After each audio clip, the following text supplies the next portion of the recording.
नमस्कार, अस्सलामु अलैकुम, सत श्री अकाल। यूएई की और देश दुनिया की सारी बड़ी खबरों को हिंदी में जानने के लिए हमारे चैनल को अभी सब्सक्राइब करें।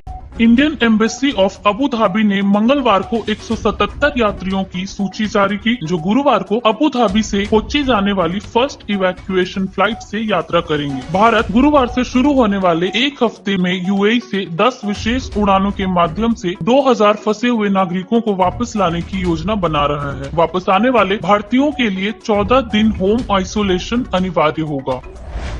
दूतावास के अधिकारियों ने यात्रियों की प्रायोरिटी लिस्ट बनाई है और उन्हें फोन पर सूचित किया। निकासी की पहली सूची ऑफिशियल पोर्टल पर किए गए रजिस्ट्रेशन के बाद बनाए गए डेटाबेस से चुनी गई है। सभी 177 यात्रियों को एक सेल्फ डिक्लेरेशन फॉर्म भरना होगा, जिसमें उनका व्यक्तिगत और स्वास्थ्य विवरण होगा। ऐसे फॉर्म एयरलाइन कार्यालयों में प्रदान किए जाते हैं, जहां टिकट बुकिंग की जाएगी। सूत्रों के मुताबिक टिकट का किराया 800 दिरहम से नीचे रहने की उम्मीद है। गुरुवार को एक और उड़ान है जो दुबई से कोझिकोड के लिए उड़ान भरेगी। अगले बुधवार तक चेन्नई, लखनऊ, हैदराबाद, नई दिल्ली और अमृतसर के लिए विशेष उड़ानें होंगी।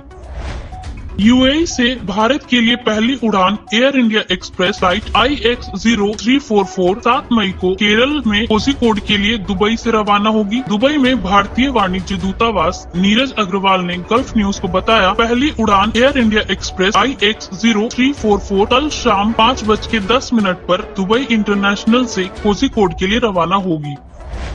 दुबई की roads and transport authority RTA ने Khalid bin Al Walid street Bur Dubai में एक पैदल यात्री पुल और अल मराबिया स्ट्रीट अल क्वोज में एक और पुल खोला है। RTA ने इन पुलों का निर्माण पैदल यात्रियों की सुरक्षा बढ़ाने और आवासीय समुदायों और व्यावसायिक दुकानों यानी कि residential communities and commercial shops के बीच लिंक को कारगर बनाने के लिए किया था। RTA की ट्रैफिक एंड रोड्स एजेंसी के CEO इंजीनियर ने जनता के लिए इन दो पुलों के खुलने की पुष्टि की। पहला पुल एस्कॉर्ट होटल के पास बर दुबई में Khalid bin Al Walid street के ऊपर से गुजरता है और दूसरा पुल अल ख्वाजा की स्ट्रीट अल अलोस पर बनाया गया है। शारजा स्थित कम बजट वाली एयरलाइन एयर अरेबिया ने 1 जून से अपने ऑफलाइन रिजर्वेशन पोर्टल पर नियमित यात्री उड़ान बुकिंग शुरू की है। एयरलाइन ने पहले अपनी वेबसाइट पर उल्लेख किया था कि उड़ानें 30 मई तक निलंबित हैं। कोई भी यात्री अब पाकिस्तान में कराची और पेशावर सहित एयरवेज के लिए एयर अरेबिया वेबसाइट पर जाकर फ्लाइट बुक कर सकता है।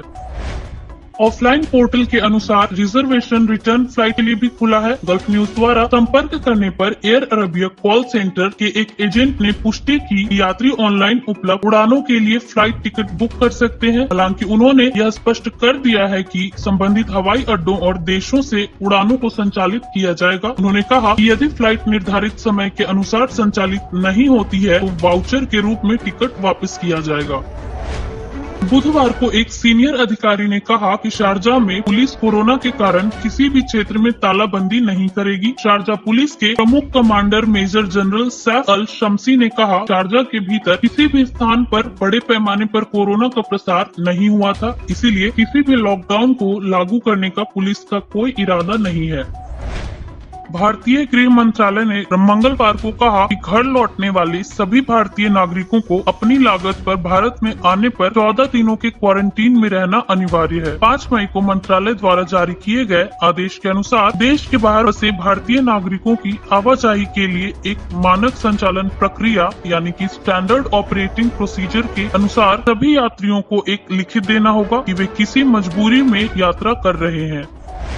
सभी यात्रियों की हवाई अड्डों पर थर्मल स्क्रीनिंग की जाएगी। यात्रियों को अपने मोबाइल पर आरोग्य सेतु ऐप डाउनलोड करने के लिए कहा जाएगा। स्क्रीनिंग के दौरान पॉजिटिव पाए जाने वाले लोगों को स्वास्थ्य प्रोटोकॉल के अनुसार इलाज के लिए ले जाया जाएगा। बचे हुए यात्रियों को क्वारंटीन सुविधाओं के लिए ले जाया जाएगा और केंद्र शासित प्रदेश सरकारों द्वारा व्यवस्थित किया जाएगा।